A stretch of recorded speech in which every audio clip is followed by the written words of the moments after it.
নরসিংদীর বিখ্যাত শুটকির বড়া কেউ পছন্দ করে না, এটা খুঁজে পাওয়া দুষ্কর। হ্যালো গাইস, আসসালামু আলাইকুম। কি অবস্থা সবার? শুটকির বড়া এমন একটি লোভনীয় খাবার যেটা দিয়ে তৃপ্তি সহকারে পেট ভরে ভাত খাওয়া যায়। তো গাইস, আজকে আমি আপনাদেরকে সেই শুটকির বড়া আবারও বানিয়ে দেখাবো। তো প্রথমে শুটকির বড়া বানানোর জন্য আমাকে কতগুলো শুকনো মরিচ নিয়ে নিয়েছিলাম। তো সেগুলোকে ভালো করে ব্লেন্ড করে নিয়েছি। তারপর হচ্ছে অনেকগুলো রসুন আর পেঁয়াজ নিয়েছিলাম। তো যত বেশি রসুন পেঁয়াজ দেওয়া যাবে তত বেশি টেস্ট হবে। তো আপনারা তো জানেন আমি অনেকদিন আগে কক্সবাজার গিয়েছিলাম। তো সেখান থেকে আমি অনেকগুলো শুটকি নিয়ে এসেছিলাম। তো এই চাপা শুটকিগুলো নিয়ে এসেছিলাম। তো সেগুলো দিয়ে আজকে চাপা শুটকির বড়া বানাবো।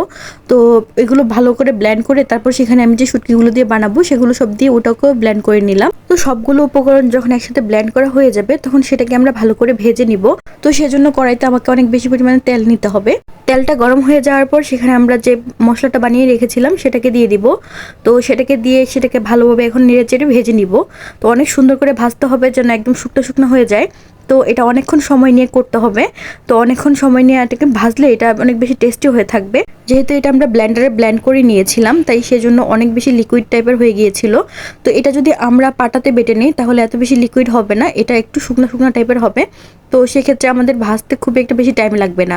তো এটা যেহেতু একটু লিকুইড বেশি হয়ে গিয়েছিল সেজন্য তেলে সেটাকে ভালোভাবে ভেজে নিতে হয়েছিল, একদম শুকনো করতে হয়েছিল।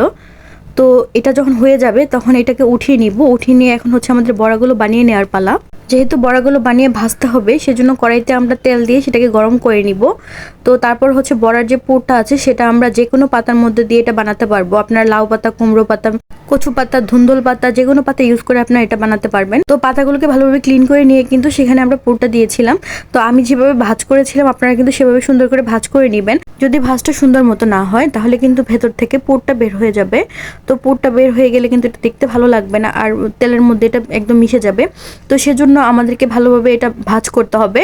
তো ভাজ করে তারপর সেটাকে সুন্দর করে অল্প তেলে আমাদেরকে ভেজে নিতে হবে। তো আমি যেভাবে ভেজে নিয়েছি আপনারাও কিন্তু সেভাবে ভেজে নেবেন। তো এই তো ফাইনালি আমাদের বড়া হয়ে গিয়েছে।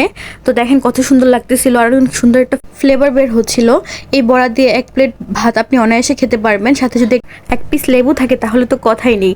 আমি আপনাদেরকে গ্যারান্টি দিয়ে বলতে পারি আপনারা এটা একবার খেলে একদম ফ্যান হয়ে যাবেন। আপনারা কিন্তু একটা এয়ারটাইট বক্সে ফ্রিজে রেখে অনেকদিন খেতে পারবেন এটাকে। তো গাইস, ভিডিওটি আজকে এই পর্যন্তই। ভালো থাকবেন। আল্লাহ হাফেজ।